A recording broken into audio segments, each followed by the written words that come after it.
अभी इसके पहले मैं बताया था कि मौलिक अधिकार के बारे में कि आपके संविधान में सबसे पहले जब संविधान निर्माण हुआ तो 7 मौलिक अधिकार दिए गए। तो मैं आपको 7 मौलिक अधिकार के बारे में बताना चाहूंगा कि वो 7 मौलिक अधिकार कौन थे। तो पहला है समानता का अधिकार। समानता का अधिकार है जो अनुच्छेद 14 से 18 तक आता है, और यह समानता का अधिकार हमें कहता है कि किसी भी दशा में देश के किसी भी व्यक्ति के साथ समानता का व्यवहार होना चाहिए, यानी किसी के साथ भेदभाव नहीं रखना चाहिए, यानी किसी भी व्यक्ति के साथ आयु, लिंग, कद के आधार पर भेदभाव नहीं करना चाहिए। यानी अगर कहीं एक राज्य से दूसरे राज्य में कोई भी व्यक्ति जाता है तो ये नहीं कि उसे कल कारखानों में या अन्य जगहों पे या उद्योगों में काम नहीं मिलना चाहिए। यानी पूरा समानता है। समानता का अधिकार ये कहता है कि कोई भी राज्य, किसी भी राज्य का कोई भी व्यक्ति आकर किसी भी राज्य में वह कार्य कर सकता है। इसके तहत समानता का अधिकार दिया गया। दूसरा जो अब आपका मौलिक अधिकार दिया गया वह स्वतंत्रता का अधिकार दिया गया। इसके तहत इस पूरे लोकतंत्र में, लोकतंत्र की बात अगर कहें तो लोकतंत्र का डिफिनीशन और लोकतंत्र का अर्थ, लोकतंत्र का पूरा डिस्क्रिप्शन मैं बाद में दूसरे वीडियो में समझाऊंगा।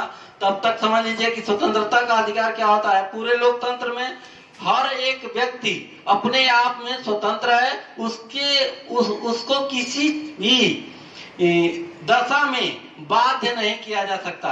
तीसरा आपका जो अधिकार है वह शोषण के प्रति विरुद्ध अधिकार। अगर भारत के किसी भी व्यक्ति को अगर शोषित, कोई भी व्यक्ति या कोई भी वर्ग या कोई भी समुदाय अगर शोषित अपने आप को महसूस कर रहा है तो उसके प्रति विरुद्ध मतलब वह अपना अधिकार अर्जन कर सकता है, यानी उसके विरोध में वह कार्यवाही कर सकता है। दूसरी चीज धार्मिक स्वतंत्रता का अधिकार। आप जानते हैं कि जो हमारा देश है वह धर्मनिरपेक्ष राष्ट्र है। धर्मनिरपेक्ष राष्ट्र का मतलब यह है कि वह सभी धर्मों को क्या करता है, मानता है। यानी सभी धर्मों को मानता है, यानी जितने भी धर्म हैं सभी धर्मों को समान महत्व देता है। यानी धार्मिक स्वतंत्रता का अधिकार यह है कि किसी भी व्यक्ति को किसी विशेष धर्म से जुड़ने का बाध्यता न किया जाए। अगला आपका जो 5वां अधिकार है शिक्षा व संस्कृति का अधिकार। यानी किसी भी व्यक्ति को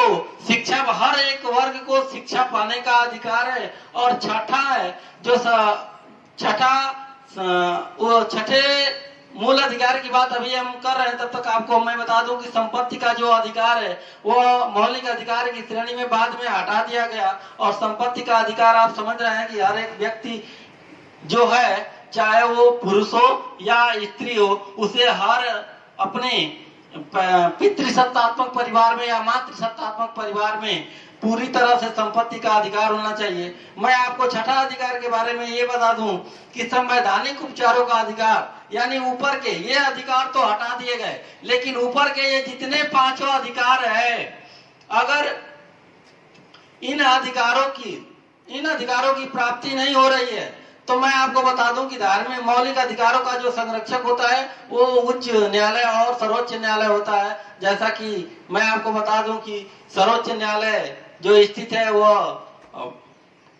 दिल्ली में है, और उत्तर प्रदेश का जो उच्च न्यायालय है वह प्रयागराज जो इलाहाबाद के नाम से जाना जाता है वहां है। और उसकी एक और खंडपीठ है जो बहुत बड़ा प्रदेश होने के नाते उसका एक और खंडपीठ चलता है जो लखनऊ हाईकोर्ट के नाम से जाना जाता है। तो मैं आपको बता दूं कि जो मौलिक अधिकार का जो संरक्षक माना जाता है वो हाईकोर्ट एंड सुप्रीम कोर्ट दोनों होता है। तो मैं आपको बता दूं कि ये जो ऊपर के 5 अधिकार हैं, अगर इनकी प्राप्ति नहीं हो रही है, आपको समानता का व्यवहार नहीं किया जा सकता, आपको स्वतंत्रता के स्थान पे आपको बाध्यता दी जाती है, तो अगर इन अधिकारों की प्राप्ति नहीं कर पा रहे हैं तो आप संवैधानिक उपचारों के अधिकार के तहत आप अनुच्छेद 32 के तहत आप हाई कोर्ट और सुप्रीम कोर्ट में रिट दाखिल करके ऊपर के अधिकारों को प्राप्त कर सकते हैं। यही आपका संविधान का मौलिक अधिकार था। आगे आपको संविधान के दूसरा टॉपिक आपको दूसरे वीडियो में